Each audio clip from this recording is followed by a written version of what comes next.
સંખ્યા શું કહેવાય છે? પેલિન્ડ્રોમ સંખ્યા.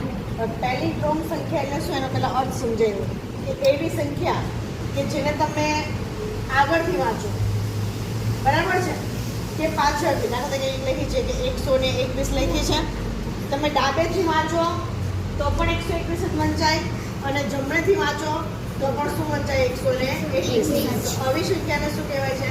પેલિન્ડ્રોમ સંખ્યા. જો આપણે સમજીએ, દાખલા તરીકે અહીંયા એક સંખ્યા આપણે લખી, ચલો અહીંયા જોઈશું આપણે.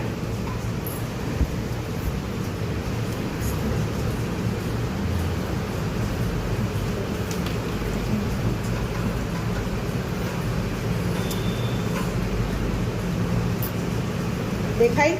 ચલો હવે એને આપણે અરીસામાં જોવાનું છે. તમારે કહેવાનું અહીંયા જે લખું છું એવી સંખ્યા તમને દેખાય છે અરીસામાં? દેખાય છે? જો દેખાય? આ બાજુથી જોશો તો તમે ડાબેથી વાંચો કે જમણેથી વાંચો, દેખાય છે ને અરીસામાં? શું વંચાય છે? 1331. તો આવી સંખ્યાને શું કહેવાય? પેલિન્ડ્રોમ સંખ્યા. હવે આ સંખ્યાઓ કેવી રીતના બને આપણને ખબર તો છે ને, બરાબર છે? તો એ બનાવવા માટે શું કરવાનું કે સૌથી પહેલા કોઈ પણ એક સંખ્યા ધારી લો. ચાલો 2 અંકની કોઈ પણ એક સંખ્યા બોલો. કોણ બોલશે? 22 સિવાય બોલો તો બંને આંકડા સરખા જ છે. બંને આંકડા સરખા ના બોલો. 23. કઈ બોલ્યા? 23. હવે 23 ને ઉલટાઈ દો તો શું બની ગઈ? 32. બરાબર? એટલે મૂળ સંખ્યા કઈ છે? 23 અને આપણે ઉલટાઈ તો કઈ બની? 32. હવે એ બંનેનો શું કરો? સરવાળો. શું કરો? સરવાળો.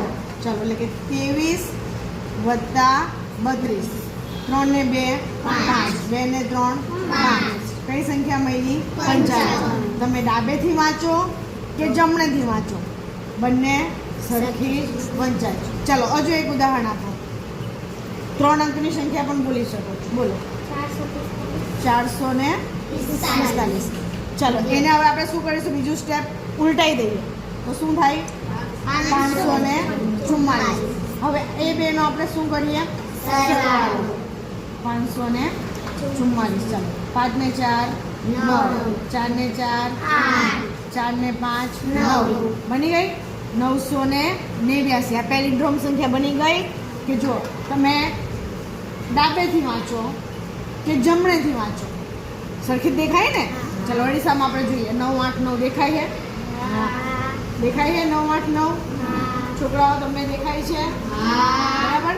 તો આ થઈ ગઈ પેલિન્ડ્રોમ સંખ્યા, જે આપણે પ્રકરણ 3 ચેપ્ટરનું નામ સંખ્યાની રમત, એમાં આવે છે કે પેલિન્ડ્રોમ સંખ્યાઓ કોને કહેવાય?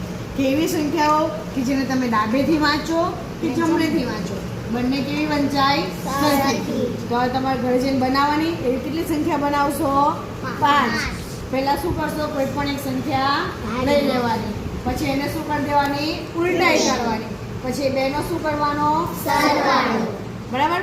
જો તોય ના બને તો ફરી પાછું શું કરવાનું? એ સંખ્યા જે જવાબ આવે એને ઉલટાઈ કરો. પછી પાછી એ બેનો શું કરો? સરવાળો. જ્યાં સુધી તમને પેલિન્ડ્રોમ સંખ્યા ના મળે ત્યાં સુધી તમારે આ રીત ચાલુ રાખવાની. સમજાઈ ગયું?